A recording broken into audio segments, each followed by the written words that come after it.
নমস্কাৰ বন্ধুসকল, স্বাগতম জনাইছোঁ আপোনালোকক মোৰ ইউটিউব চেনেল টেকনিকেল আসামলৈ। বন্ধুসকল, আজি আকৌ এটা নতুন ভিডিঅ'লৈ আপোনালোকৰ মাজলৈ আহিলোঁ মই। আজিৰ এই ভিডিঅ'টোত মই আপোনালোকক এটা নতুন খবৰ দিম, যিটো হৈছে আসাম ৰাইফলছৰ এটা যিটো নতুন ৰিক্ৰুইটমেণ্ট ওলাইছে। Assam rifles recruitment 2021 apply for 1230 riflemen technical and tradesmen vacancy. তো বন্ধুসকল, এই এডভাৰটাইজমেণ্টটোত কি দক্ষতা লাগিব, মানে কোৱালিফিকেশ্যন কিমান লাগিব, কি পোষ্ট আছে, কেইটা ভাগত কেইটা চাকৰি দিছে, সেই সকলোখিনি বিষয়ে মই আপোনালোকক আজি বিতংভাৱে ক'ম। তো ভিডিঅ'টো শেষলৈকে চাব আপোনালোকে, মই আশা কৰিছোঁ। তো আহক ভিডিঅ'টো আৰম্ভ কৰোঁ।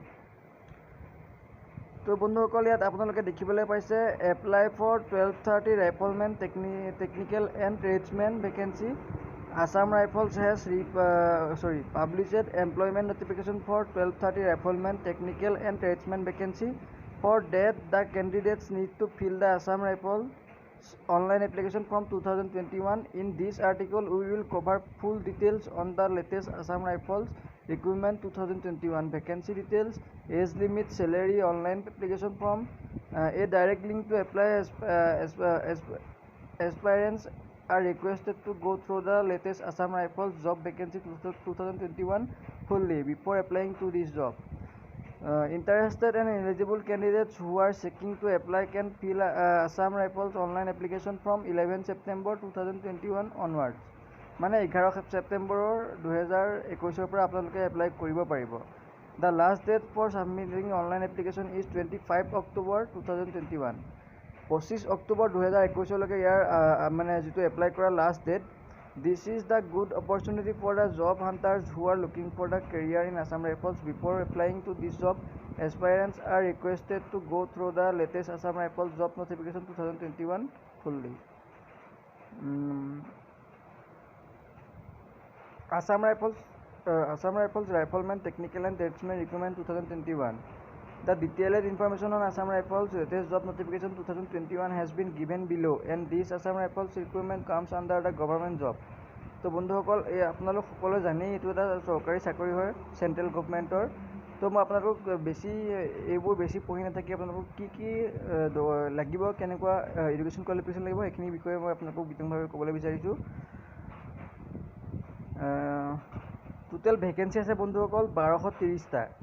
আৰু আপোনালোকে এইটো কৰিব লাগিব অনলাইন এপ্লাই। 11 ছেপ্টেম্বৰৰ পৰা আৰম্ভ হ'ব আৰু 25 অক্টোবৰত ইয়াৰ অনলাইন এপ্লাইটো বন্ধ হৈ যাব। অফিচিয়েল ৱেবছাইট ইয়াত দিয়া আছে www.assamrifles.gov.in। ইয়াত আপোনালোকৰ মই ইয়াত আপোনালোকৰ কেইটা ভাগ আছে মই দেখাই দিছোঁ। Bridge and road male and female, total vacancies 22টা, age limit 18 to 23। Clerk male and female 349টা, age 18 to 25। Electrical fitter signal male 42টা পোষ্ট আছে, তাত আপোনাৰ এজ 18 পৰা 23লৈকে। লাইনমেন ফিল্ড 28টা আছে, ইঞ্জিনিয়াৰ 3টা আছে, ইঞ্জিনিয়াৰ ইকুইপমেণ্ট মেকানিক 3টা আছে মেল। ইলেক্ট্ৰিচিয়ান মেকানিক ভেহিকেল মেল 24টা আছে। ইনষ্ট্ৰুমেণ্ট ৰিপেয়াৰ মেকানিক মেল 12টা আছে, ভেহিকেল মেকানিক 35টা আছে, আৰু আপহোলষ্টাৰ মেল 14টা আছে। ইলেক্ট্ৰিচিয়ান 43টা আছে, প্লাম্বাৰ 33টা আছে। এইকেইটা আপোনাৰ বয়সো ছেম 18 পৰা 23 বছৰলৈকে। ছাৰ্ভেয়ৰ আপোনাৰ আছে 10টা পোষ্ট, 20 পৰা 28 বছৰ বয়সলৈকে। ভেটেনেৰী ফিল্ড এছিষ্টেণ্ট আছে আপোনাৰ 9টা, 21 পৰা 23 বছৰ বয়সলৈকে। এক্স-ৰে এছিষ্টেণ্ট মেল 28টা আছে, 18 পৰা 23 বছৰ বয়সলৈকে এপ্লাই কৰিব পাৰিব। ফাৰ্মাচিষ্ট মেল এণ্ড ফিমেল 32টা আছে, যিটো 20 পৰা 25 বছৰলৈকে এপ্লাই কৰিব পাৰিব। ফিমেল চাফাই আপোনাৰ 9টা আছে, 18 পৰা 25 বছৰলৈকে এপ্লাই কৰিব পাৰিব। বাৰ্বাৰ মেল 68টা আছে, 18 পৰা 23 বছৰ বয়সলৈকে এপ্লাই কৰিব পাৰিব। কুক মেল 339টা, মাছালচি 4টা আছে, মেল চাফাই 107টা আছে। এই গোটেইকেইটা আপোনাৰ বয়স হৈছে 18 পৰা 23লৈকে। এতিয়া আপোনালোকক মই কি দক্ষতা লাগিব সেইখিনিৰ ওপৰত কৈ দিছোঁ। Bridge and road male and ফিমেলত আপোনাৰ আছে 10th matriculation pass and diploma in civil engineering for bridge and road. ইয়াত আপোনাৰ মেট্ৰিক পাছ লাগিব আৰু আপোনাৰ চিভিল ইঞ্জিনিয়াৰিং লাগিব আপোনাৰ দলং আৰু ৰাস্তা বনোৱাৰ কাৰণে। ক্লাৰ্কত আপোনাৰ হাই ছেকেণ্ডেৰী পাছ লাগিব আৰু আপোনাৰ ইংলিছ টাইপিং স্পীড লাগিব 35টা ৱৰ্ড পাৰ মিনিট আৰু আপোনাৰ হিন্দী টাইপিং আপোনাৰ স্পীড লাগিব 30টা ৱৰ্ড পাৰ মিনিট।